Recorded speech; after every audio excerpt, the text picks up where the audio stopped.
sehingga kalau murid, kalau tadi berkaitan tentang menuntut ilmu, nah sekarang ini berkaitan tentang murid. Kalau murid itu an yaj'ala ra'sa malihi hadfal alaik ad-dunya. Semua urusan dunia yang mengganggu itu dibicenan, dibuang. Modal utama seorang murid itu adalah membuang gangguan-gangguan dari urusan dunia. Itu intinya. Kenapa? Fa inna man kana lahu alaqatun dunyawiyatun faqalla an yuflih. Ya karena ketika seorang murid itu masih dalam hatinya, terutama ya, khususnya dalam hatinya itu masih ada keterkaitan atau penggantungan terhadap urusan dunia, maka jarang murid yang seperti itu menjadi orang yang sukses. Jarang. Kenapa? Lianna tilkal alaqata tajurruhu ila wara. Ya karena ketergantungan tadi atau urusan dunia yang mengganggu itu justru membuat dirinya mundur bukan maju. Jadi dari mobil mau nanjak, emang tanjakan kan curam, ini mah bukannya naik terus gitu kan, tapi malah pengennya mundur aja, atau kapan nyampainya gitu, ibarat mobil gitunya atau motor. Nah sehingga ketika murid itu masih menggantungkan hatinya terhadap urusan dunia, maka dari mana kesuksesan akan dia dapatkan gitu tuh. Nah makanya para ulama wa min huna qalu, para kaum sufi mengatakan min syartit taibi bu'duhu an ikhwanisu. Termasuk syarat dari orang yang taubat itu dia menjauhkan diri dari kawan-kawannya yang buruk. Alladzi kana ashabuhu fil ma'asi qabla an yatuba minha, di mana kawan-kawannya itu merupakan sahabat-sahabatnya dalam melaksanakan maksiat sebelum dia taubat.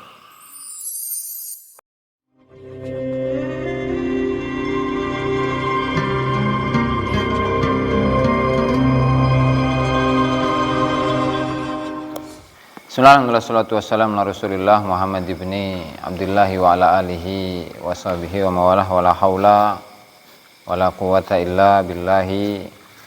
Amma ba'du, para hadirin pemirsa yang dimuliakan Allah Subhanahu wa taala. Kita sampai pada akhlak yang ke-11, di mana pada akhlak yang sebelumnya itu mengenai atau berkaitan tentang seorang murid itu harus memiliki hanya satu guru.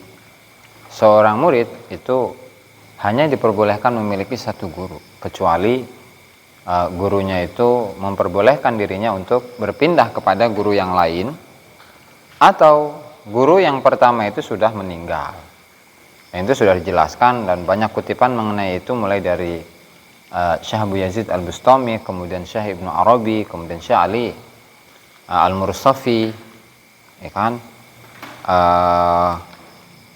Dan seterusnya belah, dimana dari kesimpulan keterangan yang kemarin bahwasanya seorang guru atau seorang murid itu hanya diperbolehkan untuk bersuluk di tangan seorang guru. Nah kemudian ketika dia itu katakanlah juga berguru kepada yang lain, tetapi suluknya tetap kepada satu guru, maka nggak masalah. Meskipun dalam satu tarekat, meskipun tarekat yang berbeda, Kenapa? Ya karena hakikatnya ketika dia hanya mengikatkan diri kepada satu guru dan hanya sowan dan tabaruk kepada yang lain, ya maka itu nggak masalah, ngarane ngalah berkai ya bahnya. Jadi nggak masalah. Tetapi ketika dia mengikatkan diri kepada semuanya, nah itu yang dilarang. Ya artinya menggurukan ini kemudian dalam suluk tarekat, dalam menempuh perjalanan tarekat untuk membersihkan hawa nafsu yang ada dalam dirinya, itu nggak boleh, kecuali dia harus memiliki satu guru doang. Selebih dari satu guru nggak boleh, kecuali dengan catatan yang tadi. Oke, lanjut. Nah kemudian kita masuk pada pembahasan yang baru, yaitu mengenai membuang hadful alaik ad-dunyawiyah, yaitu membuang kaitan-kaitan duniawi. Kata beliau, min sya'nihi an yaj'ala ra'sa malihi hadfal alaik ad-dunyawiyah. Termasuk dari sifat atau tingkah laku dari murid, dia harus menjadikan modal utama dirinya itu adalah membuang kaitan-kaitan duniawi. Artinya urusan-urusan duniawi yang mengganggu antara dirinya dengan Allah Subhanahu wa taala. Contoh apa? Misalnya seperti ketika seseorang itu pesantren. Ya, pesantren. Dan dia itu memang apa ya? Seakan-akan pesantrennya itu sambil gitu, sambilan. Jadi tujuan utamanya mah bukan pesantren, jadi sambil mengisi kekosongan akhirnya pesantren. Artinya ketika pesantren itu nggak totalitas. Karena nggak totalitas, otomatis kegiatan yang ada di pesantren. Kemudian didikan gurunya yang diberikan oleh gurunya kepada dirinya itu jadi nggak masuk. Jadi pikirannya bercabang gitu tuh, maksudnya ke sana. Ya, Ari kalau jasadnya mah di pengajian ya di majelis. Nah, sementara pikirannya di bisnis, entah itu di pabrik, entah itu di pasar, entah itu di kantor gitu, entah itu di perumahan, segitulah. Nah, sehingga disinilah rahasia dari apa yang dikatakan oleh sebagian ulama, menurut sebagian itu adalah versi dari Imam Syafi'i, menurut sebagian itu adalah Sayyidina Ali, menurut sebagian lagi itu adalah kalamnya Imam Haramain, menurut sebagian lagi itu adalah kalamnya Imam Ghazali. Ala la tanalul ilma illa bisittatin saumbika an majmu'iha bibayanin zakaun wa hirsun wastibarun wa bulghatun wa irsyadu ustadin wa tuli zamani. Jadi itu ada di mana di talim itu mah. Alala tanalul ilma illa bisittati, ketahuilah bahwasanya seseorang itu tidak akan mencapai ilmu kecuali dia harus memiliki 6 dasar, 6 modal. Pertama zakaun, kecerdasan, artinya dia berusaha untuk menyerap apa yang disampaikan oleh gurunya kepada dirinya. Zakaun. Wahirsun, hiris, semangat. Ya, katakanlah apa ya, kalau bahasa kita itu rakus dalam ilmu. Jadi semua ilmu dari gurunya itu pengen dia kuasai semuanya. Gitu, saking semangatnya itu. Hirsun wastibarun, sabar. Ya kan, sabar. Dan nanti juga ada pembahasan mengutip dari sebagian ulama, malam yasbir ala jafai ustadzihi qalla an yuflih. Barang siapa yang tidak sabar ketika menghadapi kerasnya atau kasarnya gurunya, maka dia tidak akan menjadi murid yang sukses. Ada itu seperti itu, sabar. Wastibarun wa bulghatun, ada bekal ya untuk makan, minum, beli kitab gitu ya. Abul Qutun. Wa irsyadu ustadin, dan ada petunjuk guru. Ya, artinya gurunya memberi petunjuk, memberi nasihat kepada dirinya, ada ilmunya maksudnya. Gurunya itu memiliki ilmu, entah itu ilmu syariat apalagi tentang ilmu tentang Allah Subhanahu wa taala. Nah, yang terakhir adalah watulu zamanin, dan yang terakhir itu adalah masanya panjang. Jadi pesantren itu bertahun-tahun, tidak cukup dengan 1 bulan 2 bulan, apalagi hanya mencukupkan diri dengan 1 tahun. Enggak, mual cukup. Karena itu sudah kamus. Kan udah pernah lewat tuh di awal-awal. Seperti siapa, Syekh Ibnu Qasim, Abdurrahman Ibnu Qasim, muridnya Imam Malik radhiyallahu taala anhu, ketika pesantren 20 tahun. Real tahu.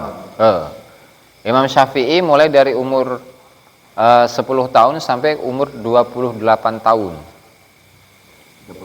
Kayak 50. Kalau Imam Syafi'i itu 28 tahun Imam Syafi'i. Pesantren ke Imam Malik. Ya kan? Itu kan zaman dulu. Sehingga wajar mereka memiliki akhlak yang baik, memiliki ilmu yang luas. Kemudian juga dalam menyebarkan ilmunya itu berdasarkan atas ikhlas, bukan karena menginginkan rokok. Gitu, menurut orang gitu kan hanya. Kalau zaman dulu beda. Gitu. Itu kamusnya. Nah, sehingga kalau tadi berkaitan tentang menuntut ilmu, nah sekarang ini berkaitan tentang murid. Kalau murid itu an yaj'ala ra'sa malihi hadfal alaik ad-dunya. Semua urusan dunia yang mengganggu itu dibicenan, dibuang. Modal utama seorang murid itu adalah membuang gangguan-gangguan dari urusan dunia. Itu intinya. Kenapa? Fa inna man kana lahu alaqatun dunyawiyatun faqalla an yuflih. Ya, karena ketika seorang murid itu masih dalam hatinya, terutama ya, khususnya dalam hatinya itu masih ada keterkaitan atau penggantungan terhadap urusan dunia, maka jarang murid yang seperti itu menjadi orang yang sukses, jarang. Kenapa? Lianna tilkal alaqata tajurruhu ila wara. Ya karena ketergantungan tadi atau urusan dunia yang mengganggu itu justru membuat dirinya mundur bukan maju. Jadi dari mobil mau nanjak, emang tanjakan kan curam. Ini mah bukannya naik terus gitu kan, tapi malah pengennya mundur aja. Atau kapan nyampainya? Gitu. Ibarat mobil gitunya atau motor. Nah, sehingga ketika murid itu masih menggantungkan hatinya terhadap urusan dunia, maka dari mana kesuksesan akan dia dapatkan? Gitu tuh. Nah, makanya para ulama wa min huna qalu, para kaum sufi mengatakan min syarti taibi bu'duhu an ikhwanisu. Termasuk syarat dari orang yang taubat itu dia menjauhkan diri dari kawan-kawannya yang buruk. Alladzi kana ashabuhu fil ma'asi qabla an yatuba minha, di mana kawan-kawannya itu merupakan sahabat-sahabatnya dalam melaksanakan maksiat sebelum dia taubat. Berbeda dengan orang yang li'annal qurba minhum, ya karena ketika didekati mereka ini rubbama jarrahu ila ruju', barangkali dia akan kembali ila fi'li makana taba minhu, kepada melakukan pekerjaan yang dulu, yang sekarang dia tobati, yang sekarang dia tobatkan darinya. Tuh. Ya artinya di sini ada tanda, ada indikasi di mana seseorang itu belum dikatakan taubat, ya, belum dikatakan taubat kecuali dirinya menjauhi orang-orang yang ahli maksiat. Ya bukan berarti dirinya merasa suci, enggak. Tapi khawatir dirinya itu terjerumus kembali. Nah, menghindari. Jadi kan beda nih, antara seseorang yang menjauhi orang-orang yang ahli maksiat karena dirinya merasa suci, ya, dibandingkan dengan orang yang menjauhi ahli maksiat tapi supaya dirinya itu tidak kembali melaksanakan maksiat. Beda soal niat ini mah ya. Soal niat mah beda. Nah, kalau dia itu sengaja menghindari orang-orang yang memiliki watak atau perbuatan yang tidak baik, ya, menjauhi mereka, tetapi lantaran dirinya merasa suci, iblis eta. Kenapa? Atau merasa suci, merasa bersih, merasa soleh, merasa ahli ibadah. Saya merasa orang baik. Saya mau orang baik. Sementara mereka adalah para penjahat tuh. Ini kan sifat iblis yang kayak gitu mah. Ulah. Itu masih sifat iblis ngarana. Nah, beda dengan karena saya belum siap. Karena saya belum siap, saya ini pengen jadi orang baik. Nah, sementara kalau saya ini masih berbaur dengan mereka, khawatir diri saya nggak kuat. Artinya dia berhati-hati gitu tuh. Tidak merasa saya suci, saya mau udah tobat, makanya saya jauh dari dia. Saya sudah merasa suci. Nah, dan inilah ketika dia merasa suci berarti dalam dirinya terdapat iblis, sifat iblis. Gitu. Nah, sehingga seorang murid itu ketika ingin maju, ketika ingin semakin hatinya itu bersih, otomatis tanda dari taubat yang ada dalam dirinya itu apa? Dia menjauhi orang-orang atau kawan-kawannya yang dulu bermaksiat dengan dirinya. Karena dia takut ketika bersahabat lagi dengan kawan-kawannya dulu, maka dia akan kembali lagi melakukan maksiat. Itu ya, bedanya itu. Oke, lanjut. Bahkan al-Imamul Qushairi rahimahullahu ta'ala yaqul, yajibu 'alal muridi an yakuna amaluhu daiman fi faragil qalbi minasyawagil. Wajib bagi seorang murid amalnya atau agar amalnya itu selalu atau pekerjaannya itu selalu mengosongkan hati dari segala gangguan. Dan yang paling besarnya wa min a'dhami syawagil itu al-khuruju amma biyadihi minal mal, yaitu keluar dari apa yang ada di tangannya berupa harta. Nah, sehingga ini merupakan kewajiban untuk tidak menjerumuskan diri dalam kegalauan gitulah. Menjauhkan diri dari hujan deh ya, Pak. Alhamdulillah baik, tapi menjauhkan diri dari gangguan-gangguan, menjauhkan diri dari ketidaktenangan gara-gara urusan duit. Gitu. Duniawi kan? Itu PR utama itu yang harus dilaksanakan oleh seorang murid. Ya. Terlebih utamanya itu adalah mengeluarkan kecintaan hatinya kepada duit. Artinya begini Amaja. Mode pesawat bro, mode pesawat baik, pokok orang.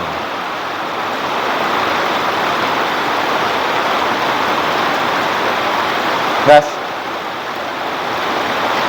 Artinya begini mengeluarkan duit, mengeluarkan uang dari tangannya, kan redaksinya di sini ya. Seakan-akan semua hartanya itu saudaranya membutuhkan bantuan, mangga rokok, ya kan? Mangga bilih butuh naon, meser naon gitu. Apalagi dilihat dari unsur-unsur kemanfaatannya dalam agama dan bermasyarakat. Itu maksudnya, bukan berarti mengeluarkan semua harta yang dia miliki, enggak, bukan, Bang. Kenapa? Karena Rasulullah enggak seperti itu. Rasulullah ya, ketika ingin melakukan sebuah peperangan, apakah Rasulullah menyuruh sahabatnya untuk mengeluarkan semua harta mereka? Henteu. Yang mampu, guys, mampunya berapa? Udah ke sini. Gitu kan? Mampunya berapa? Ke sini. Dan enggak harus maksain. Harus semua hartanya di ini. Nah, beda lagi ketika ada seorang sahabat yang mengeluarkan hartanya atas dasar sukarela. Beda deh. Seperti siapa? Seperti Sayyidina Abu Bakar As-Siddiq radhiyallahu taala anhu, di mana ketika sebuah peperangan, setelah perang Uhud, Sayyidina Abu Bakar itu mengeluarkan semua hartanya untuk perang. Karena apa? Karena untuk Allah Ta'ala dan Rasulnya. Ditanya oleh Rasulullah, ya Abu Bakar, maka bagaimana dengan keluargamu? Kata Sayyidina Abu Bakar, udah, biar Allah Ta'ala dan Rasulnya yang ngurus. Saya yakin Allah Subhanahu wa Ta'ala itu pasti akan menjamin rizki-rizki mereka. Gitu. Nah, Sayyidina Umar, beliau mengeluarkan setengah hartanya, ya kan? Kemudian Sayyidina Utsman mengeluarkan sepertiga hartanya. Ya, yang pada akhirnya Sayyidina Umar itu berkomentar, oh, disinilah saya kalah dari Sayyidina Abu Bakar. Karena Abu Bakar itu kan artinya cepat-cepat. Bakar itu artinya cepat-cepat. Abu Bakrin, ya kan? Bakar yubakiru tabkiron. Al-Bakurah artinya cepat-cepat. Artinya Sayyidina Abu Bakar itu dalam semua hal itu pasti beliau yang jadi nomor satu. Ya, seperti apa? Seperti ketika Rasulullah menyampaikan kepada beliau bahwa malaikat Jibril itu datang membawa wahyu dan memerintahkan beliau untuk berdakwah atau untuk mengumandangkan kerasulan atau kenabiannya Rasulullah SAW. Pertama kali Abu Bakar. Itu kan? Dalam urusan apa lagi? Pembelaan terhadap Nabi Muhammad ketika diganggu oleh penduduk Mekah, yang paling nomor satunya pasang badan. Dalam urusan perang yang berkaitan tentang harta, beliau pertama kali yang mengeluarkan hartanya, bahkan tidak main-main, semua hartanya dikasihkan kepada Rasulullah. Nah, kalau kita nih, kita misalkan punya harta sekian puluh miliar. Nah, sementara di sini kita memahaminya dengan pemahaman tekstual. Al-khuruj amma biyadihi minal mal, mengeluarkan semua harta yang ada di tangannya. Ya. Berarti 20 M misalnya, semuanya dikeluarin. Tinggal ditanya, kaduhung henteu. Nyesel enggak? Kalau nyesel, jeung naon? Buat apa ngeluarin duit segitu banyak sementara dalam hatinya terdapat penyesalan? Beda dengan Sayyidina Abu Bakar. Kalau Sayyidina Abu Bakar mengeluarkan semua hartanya lantaran apa? Mahabbah, cinta kepada Rasulullah dan Allah Ta'ala. Ya kan? Sehingga beda dengan kita. Makanya ulah jangan terlalu memandang segala hal itu dari sisi tekstual, dari sisi zahirnya. Enggak. Kenapa? Karena ketika segala sesuatu yang dilakukan oleh manusia berdasarkan atas cinta itu indah, Bah. Terus, Bah. Oh, indah. Enggak ada penyesalan, justru senang. Ya kan? Justru senang. Sayyidina Abu Bakar ketika mengeluarkan semua hartanya senang. Nah, kalau kita mengeluarkan harta, semua yang ada di tangan kita, katakanlah untuk bangun masjid, untuk bangun pesantren, untuk bangun pondok, untuk bangun ini itu, sampai habis harta kita. Kalau ada penyesalan, ulah waka dikeluarkan kabeh. Gitu. Jangan terburu-buru dulu mengeluarkan semuanya. Kenapa? Allah nggak akan nilai dia. Harta ibaratnya beramal tapi amalnya nggak ikhlas. Buat apa? Gitu kan? Nah, sehingga apa? Ya artinya seperti yang dikatakan oleh Syekh Abdul Qadir Al-Jilani, akhrijha min qalbik, cinta dunia itu keluarkanlah dari hatimu. Waj'alha fi yadik, dan jadikanlah dunia itu di tanganmu.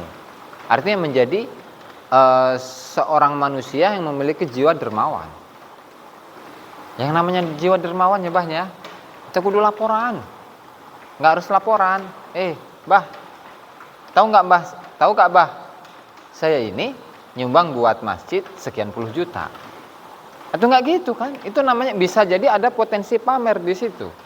Berpotensi berindikasi pamer, ria. Ya kan? Tapi sebagaimana yang diajarkan oleh Rasulullah sallallahu alaihi wasallam ketika bersedekah agar lebih dekat kepada keikhlasan itu. Di mana ada 7 golongan. Adallahumullah yauma la dzilla illa dzilluh. Ada 7 golongan yang paling disukai oleh Rasulullah sallallahu alaihi wasallam di hari kiamat, yang tidak ada naungan kecuali naungannya Allah Subhanahu wa taala. Yang diantaranya adalah warajulun tasaddaqa biyaminih hatta la ta'lamu shimaluh.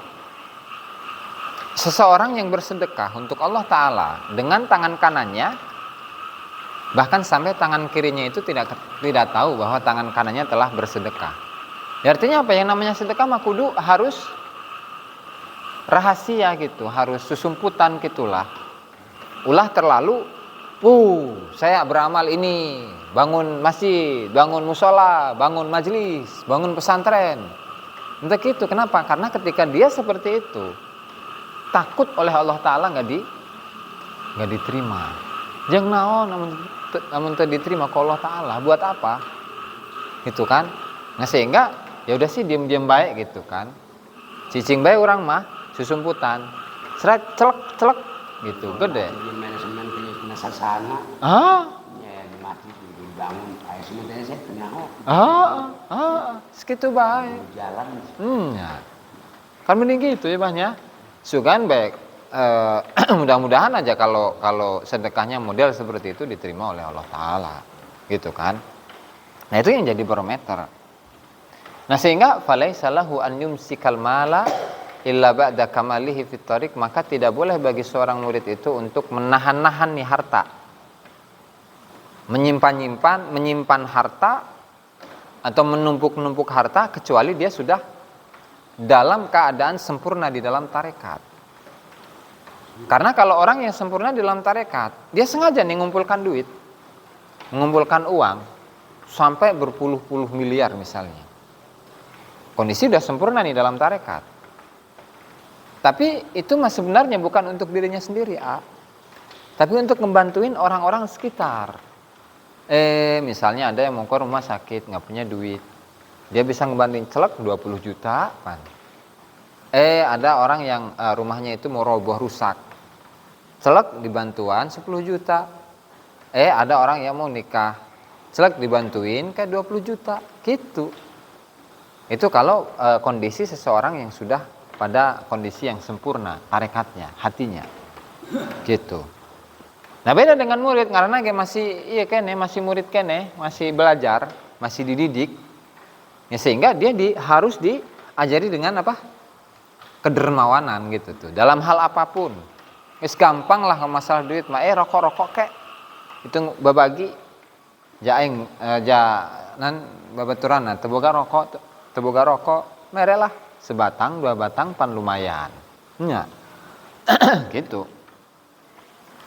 Li'annahu yamilu bihi an tariqil istiqamatil idhafiyah, karena kondisi murid ini ketika dia itu menahan harta, maka dia atau dirinya akan condong kepada harta itu dan mengganggu keistiqomahan dirinya karena kondisinya masih lemah murid mah. Falaisa lahu tadi an yumsikal mala illa ba'da kamali fit tariq, dia tidak boleh menyimpan-nyimpan harta kecuali ketika kondisi kerohaniannya sudah sempurna dalam tarekat. Qala wa qad ajaza syuyukha an yasiru bi muridin wa ma'ahu alaqah. Ya kan? Dan sungguh para masyayikh itu merasa keberatan untuk katakanlah mengantarkan para murid-murid thariqah menuju Allah Subhanahu wa taala, sementara di dalam diri seorang murid itu terdapat kecondongan, terdapat ketergantungan hatinya kepada duit, kepada harta, kepada dunia. Maka fasairuhum bihi dhaif, maka perjalanan mereka ketika kondisinya murid itu seperti ini, ya, maka perjalanannya ya lambat. Bahkan rubbama yafnal umru wa lam yasilu bihi ila maqamil kamalil ladzi yuridu. Bahkan seumur hidup sampai si murid ini meninggal, dia itu tidak mencapai makom kesempurnaan. Kenapa? Ya ibaratnya ginilah. Kita ini mau ke Jakarta. Mobil nggak ada, ya kan? Motor nggak ada, sepeda ontel nggak ada. Akhirnya apa? Jalan kaki kan? Nah, kita mau jalan kaki sementara muridnya itu pincang, atau dia nggak pincang tapi dia memang nggak bisa berjalan, tapi dia ngerangkak. Ayo, jangan kan ngerangkak, ngesot. Sementara muridnya ngesot, ya kan? Boro-boro jarak dari sini ke Jakarta. Dari sini kalau ngesot ya, dari sini dari tempat ini di majelis sampai ke jalan atas saja berapa jam? Ngesot sebabnya. Nah gitu, kalau kondisi murid yang ketika dia berthariqah menuju Allah Subhanahu wa taala, tetapi dalam hatinya itu masih ada ketergantungan kepada duit, artinya yang menjadi barometer itu adalah duit. Gitu. Bisa jadi dia pelit, bisa jadi pokok semua yang kaitannya tentang duniawi, tidak hanya masalah duit saja sebenarnya. Apapun itulah. Rek jadi kiai lah, rek jadi ustadz, rek jadi pengusaha, rek jadi iya itu, bahkan pengen surga, pengen neraka, tetap itu hitungannya adalah dunia itu. Hitungannya adalah dunia. Sehingga ketika kondisi murid itu masih mencintai selain Allah Subhanahu wa taala, maka sama saja dengan menuntun orang yang ngesot menuju ke Jakarta. Dari Cinangka ke Jakarta ngesot. Itu berapa tahun kayak gitu. Makanya bisa jadi orang yang seperti ini sampai kamaut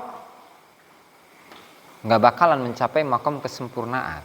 Hatinya tidak bisa cinta kepada Allah Subhanahu wa taala. Gitu. Bahaya kan? Ya.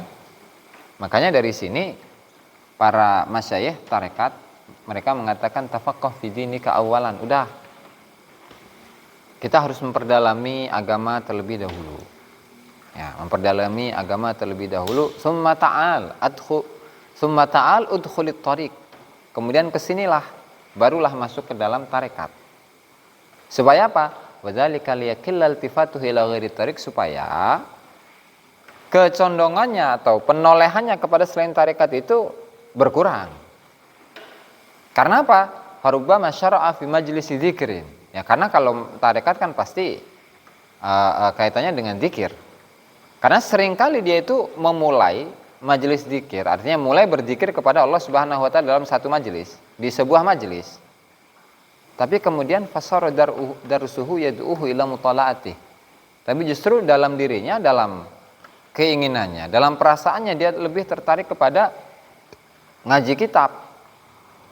Ya kan? Ya artinya waktunya ngaji malah pengen zikir, waktunya zikir malah pengen ngaji. Dan ketika dia berzikir,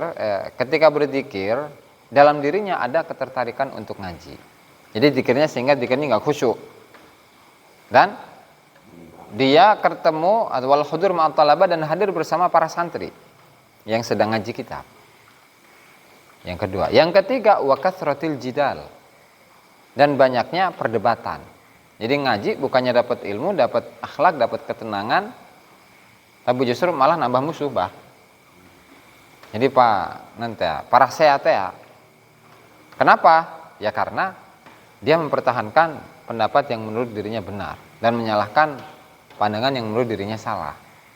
Gitu. Sehingga yang benar ya dirinya gitu tuh. Kan penyakit deh itu mah. Nah, makanya ngaji fikih terlebih dahulu, mendalami agama Islam terlebih dahulu, baru kemudian masuk tarekat. Agar apa? Ya tujuannya ketika dia bertarekat supaya nggak noleh kanan noleh kiri. Bertarekat Allah tapi pengen hatinya ketika dia berzikir dia tidak merasakan khusyuk. Justru malah ada kepengenan yang lain. Ya kan? Betul. Makanya wadzalika yufarriqu 'anil ma'nal maqsudi fit thariq, sehingga hal ini mengganggu makna yang dituju di dalam tarekat. Jadi kalau tarekat enggak sih totalitas zikir baik gitu. Wayahna ngaji. Jangan sampai ketika kita zikir malah pengen ngaji, tapi ketika ngaji malah pengen zikir. Ya, kan rada-rada sama. Ya kan? Maknal maksud fit thariq, di mana makna yang dituju dalam tarekat itu adalah min dawamil muraqabati lillahi wahdahu. Dia awas diri dari pandangan Allah Subhanahu wa taala. Dia selalu merasa dirinya itu selalu diawasi oleh Allah Subhanahu wa taala. Kenapa? Ya karena ala anna ghaliba daqaiqil ulum yadkhuluha huzuzun nafsi wa mabna tariqil qaumi kulliha ala mukhallafatin nafsi. Di mana kaprahnya, mayoritasnya permasalahan-permasalahan yang mendalam dalam ilmu syariat itu pasti di situ ada kepentingan nafsu. Misalnya kayak gini lah. Tijan ya tahu, faham mengenai apa? Mengenai usul fikih. Sampai dia kuasailah mulai dari kitab yang tipis Waraqat, Ghayatul Usul, Jam'ul Jawami, Syarah Jam'ul Jawami, bahkan sampai kitab Ar-Risalahnya Imam Syafi'i. Dia kuasai. Kemudian ngobrol sama Amajah, di mana Amajah ini belum pernah mengaji kitab usul fikih misalkan. Itu rasanya beda. Si ilmu nak kau ukur kain. Cek ilmu nama. Gitu. Kalau pendalaman ilmu itu seperti itu. Nah, sementara kalau dalam tarekat wa mabnat tariq kulliha ala mukhalafatin nafsi, sementara pondasi utama dalam tarekat itu adalah melawan hawa nafsu. Nah, makanya nggak mudah itu untuk menghilangkan itu ego ya. Apalagi ada seseorang yang merasa dirinya berilmu, menghilangkan itu nggak mudah. Ngerasa aing kudu dimuliakan ya. Sebab kunaon? Aing iya berilmu. Mesantren lagi lila puluhan tahun, nih kan? Jauh deh sampai ke Arab, nih kan? Terus nonde, aing mah apal Quran, kitab mah apal, rek nanya karena aing permasalahan be dijawab, kok aing, kan? Di kontanan kok aing, gitu kan? Nah, bertemu dengan orang yang lebih ininya. Itu ketika bertemu dengan orang yang orang yang levelnya di bawahnya. Kayak gitu. Nah, menghilangkan ini tuh nggak mudah, nggak mudah. Makanya kata nanti itu ada di depan juga itu. Syekh Abdul Wahab Asy-Syarani menceritakan, seandainya jika para ahli fikih itu mengamalkan ilmunya dan dalam diri mereka ada keikhlasan kepada Allah Subhanahu wa taala yang murni, sungguh mereka itu akan memiliki karomah sebagaimana para ahli sufi yang memiliki karomah-karomah. Gitu. Tapi karena mereka semuanya rata-rata berpenyakitan, boro-boro punya karomah bah. Tadi siksa Allah taala lagi nuhun gitu. Nah, itulah bedanya antara golongan ilmu orang yang ahli ilmu syariat dengan orang yang ahli ilmu ma'rifat atau ilmu tentang Allah Subhanahu wa taala. Ya kan? Makanya di sini Syekh Abdul Qadir Al-Jilani rahimahullahu taala berkata di dalam kitabnya Futuhul Ghaib beliau mengatakan, fal ibadatu kullul ibadah fi mukhalafati nafsika. Al ibadatu kullal ibadah, ibadah yang sesungguh-sungguhnya ibadah. Itu apa? Melawan hawa nafsu. Dalam sebuah ayat surat As-Sad ayat 26, wala tattabi'il hawa fayudillaka an sabilillah. Maka jangan sekali-kali engkau itu mengikuti hawa nafsu, maka hawa nafsu itu akan membuat dirimu sesat dari Allah Subhanahu wa taala, dari jalannya Allah taala. Ya. Terus dalam hadis qudsi Allah Subhanahu wa taala berkata kepada Nabi Daud alaihi salam, uhjur hawaka fa innahu munazi'un. Tinggalkanlah hawa nafsu karena hawa nafsu itu adalah musuh. Ya kan? Ada sebuah cerita yang terkenal itu dari Syekh Abu Yazid Al-Bustami rahimahullahu taala. Ketika beliau melihat dalam mimpi melihat Allah Subhanahu wa taala dalam mimpi. Syekh Abu Yazid bertanya kepada Allah taala, "Ya Allah, kaifa tariqu ilaik?" Bagaimana cara atau jalan menuju dirimu? Nah, kata Allah, "Utruk nafsaka wa ta'al." Tinggalkanlah nafsumu. Tinggalkanlah syahwatmu, barulah setelah itu ke sini. Nah, maka kata Syekh Abu Yazid, "Fansalaktu min nafsi kama tansalihul hayyatu min jildiha." Maka saya ini melepaskan kulit, melepaskan nafsuku dari dalam diriku, sebagaimana ular itu melepaskan kulitnya, ganti kulitnya ya ular. Jadi bisa berwujud seperti itu. Ilustrasinya ini mah. Ya artinya beliau itu berusaha secara maksimal untuk melawan hawa nafsu semaksimal mungkin. Fa idzal khairu kulluhu fi muadatiha fil jumlah. Ternyata semua kebaikan itu ada pada permusuhan atau perlawanan terhadap hawa nafsu. Wal ahwali kulliha, dan semua keadaan. Maka fa in kunta fi halit taqwa fa khalifin nafsa. Ketika engkau itu mengejar ketakwaan, udah lawanlah hawa nafsu bi an takhruja min haramil khalq, dengan engkau itu meninggalkan keharamannya manusia. Keharaman-keharaman yang berkaitan tentang manusia. Wa syubahihim atau wa syibhihim atau yang menyerupai manusia.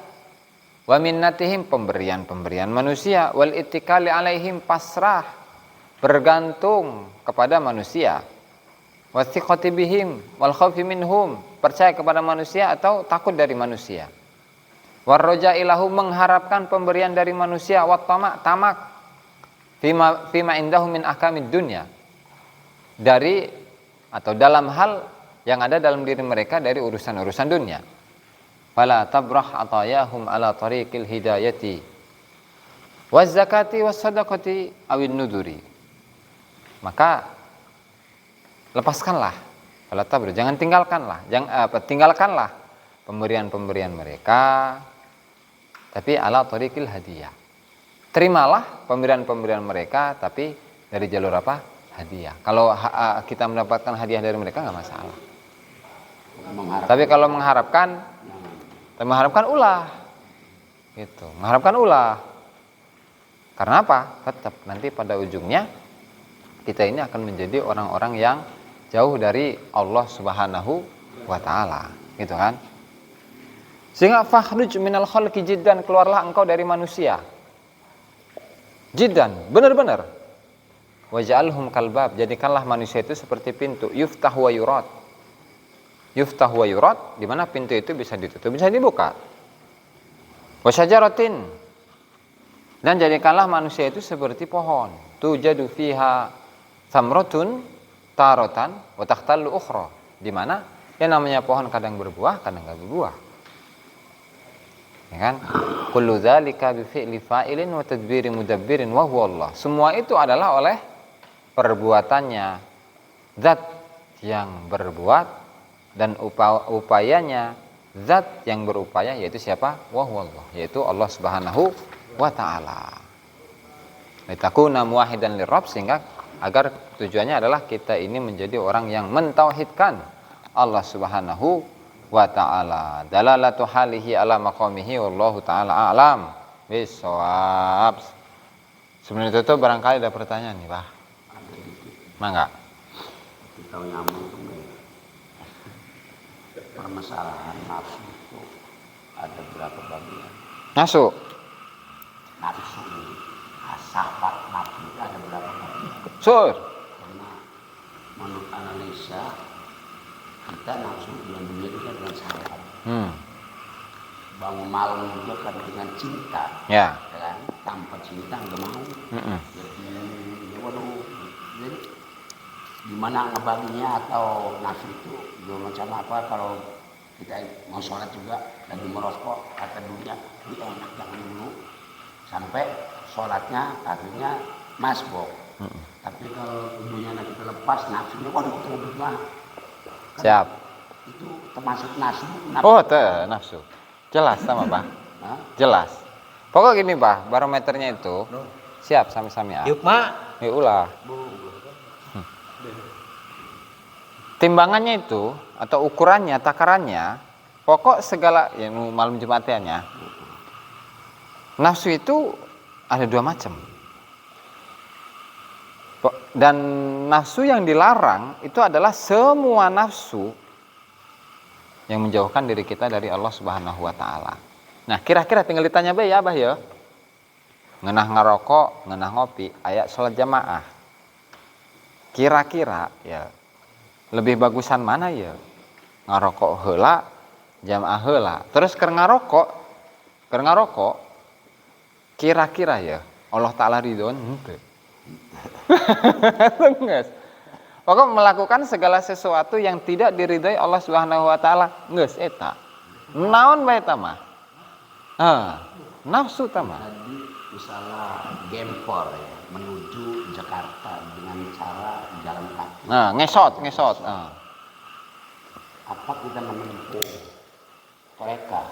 Apa yang dibilang oleh guru minimal satu hari satu malam itu 5.000. Kalau wajib itu 165.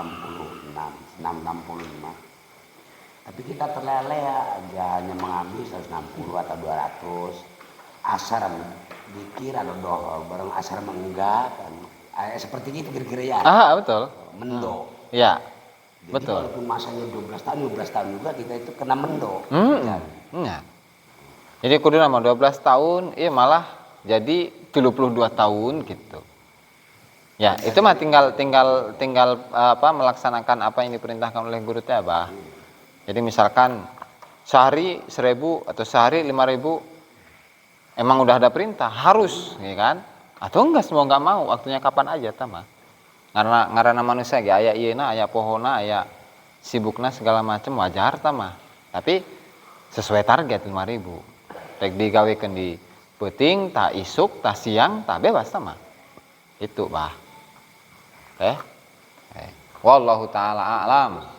Mangga? Nih, pengen penjelasan dari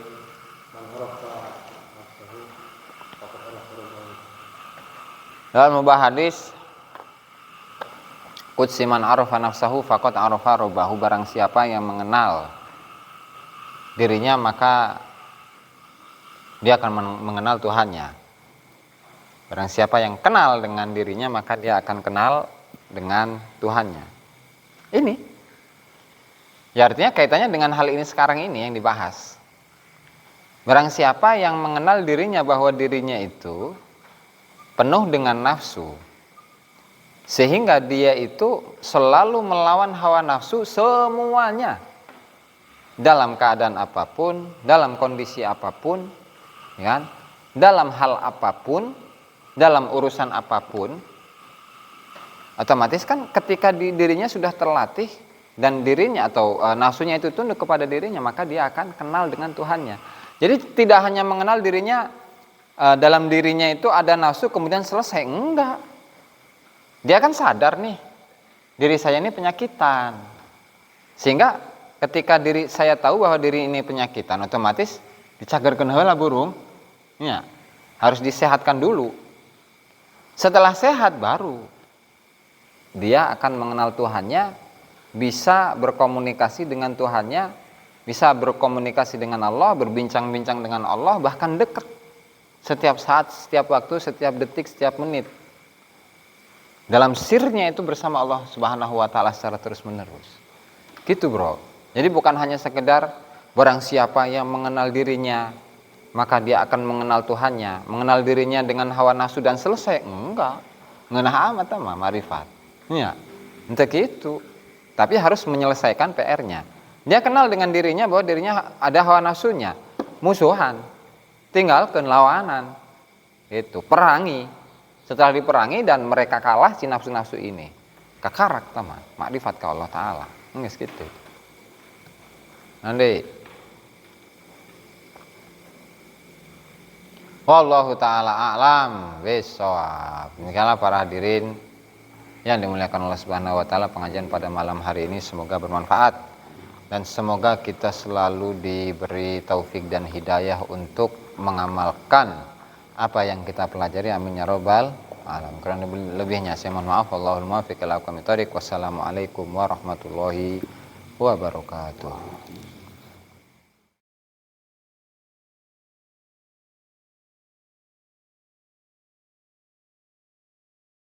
Assalamualaikum warahmatullahi wabarakatuh. Bismillahirrahmanirrahim. Wassalatu wassalamu ala Rasulillah Muhammad ibn Abdullah wa ala alihi wa sahbihi wa la hawla wa la quwwata illa billah.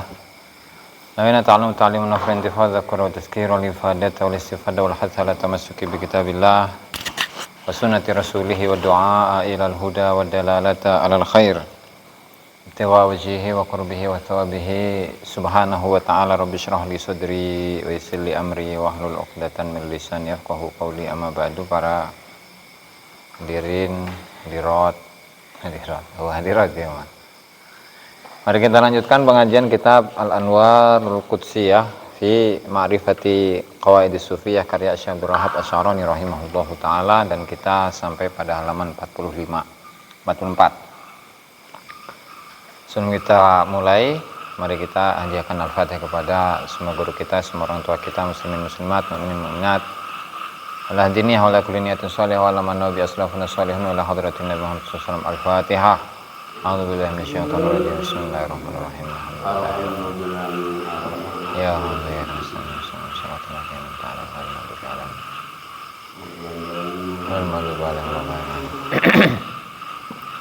Qala al-musannif Asy-Syaikh Abdul Wahhab Asy-Sy'arani rahimahullahu taala kitabihi Al-Anwarul Qudsiyah bi ma'rifati qawaidis sufiyah ila an qala dalalatu halihi ala maqamih.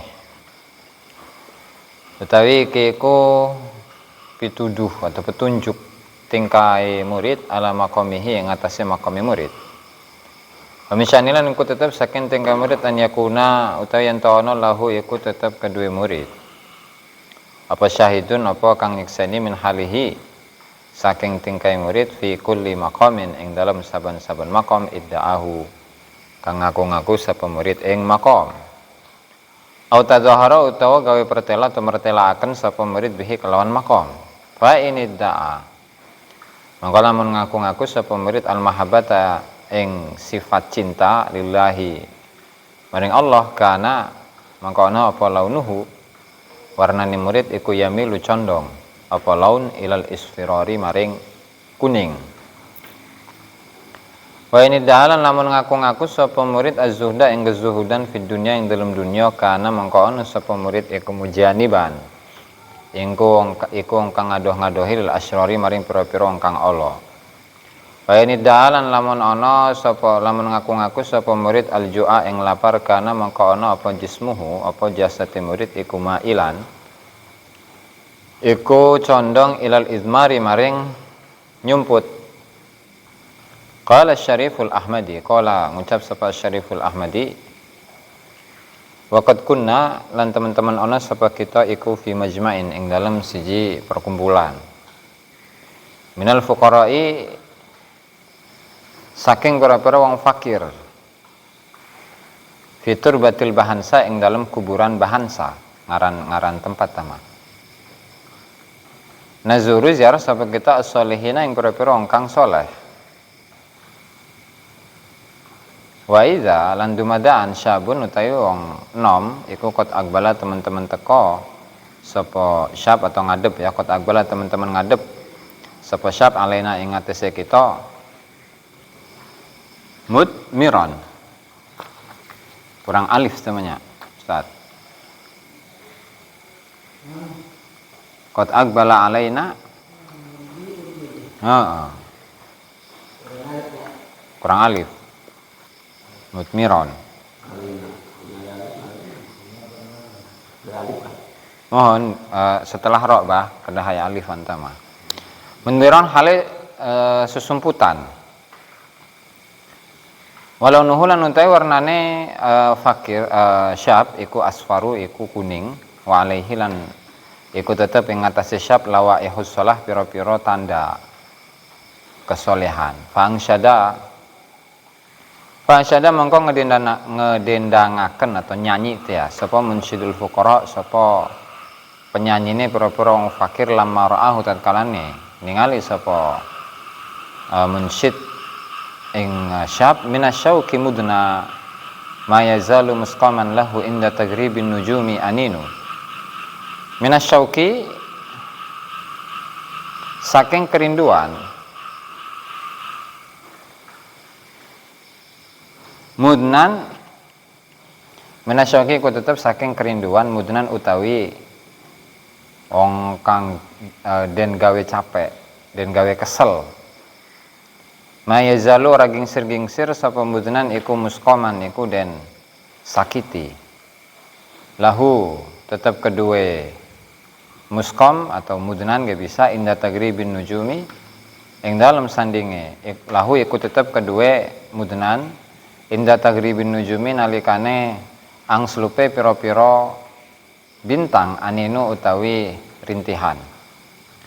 Fasaha mongko bengok teriak sapa asyabu wong enom wadharaba lan mukul sapa syab yadihi kelawan tangane syab amudan ing siji tiang ing siji cagak. Faharraka mongko gerakaken sapa syab syauqa kulliman ing kerinduane saben-saben wong kana kang ana sapa man hunaka iku tetep ing dalem mengkono panggonan. Fa lima maka den kauri apa annakulla fakirin apa temen sedune saben-saben wong fakir lam yu'ani kang ora ngrasakaken muana eta nanta ngrasakaken capek, ngrasakaken berat sapa fakir susah aljua ing lapar wal mujahadata lan mujahadah lazamahu mongko nglazimi ing fakir apa aljumudu sifat keras wa kathafatul hijab lan tebel atau kandele hijab. Walau sami Al-Qur'an lan senajan lan lamun ngrungokaken sapa fakir Al-Qur'an ing Al-Qur'an la yakadu hampir ora sapa fakir iku ya taidu iku ngalap pelajaran sapa fakir bisa ing kelan suji-uji min zawajirihi saking pira-pira larange Qur'an ligi ladzi hijabihi krana kandele hijabe fakir wallahu a'lam. Subscribe, like dan komen di bawah ini. Nah, jika teman-teman ada unek-unek, ada pertanyaan dan lain sebagainya, silahkan tinggalkan pesan di kolom komentar di bawah ini. Terima kasih sebelumnya. Assalamualaikum warahmatullahi wabarakatuh.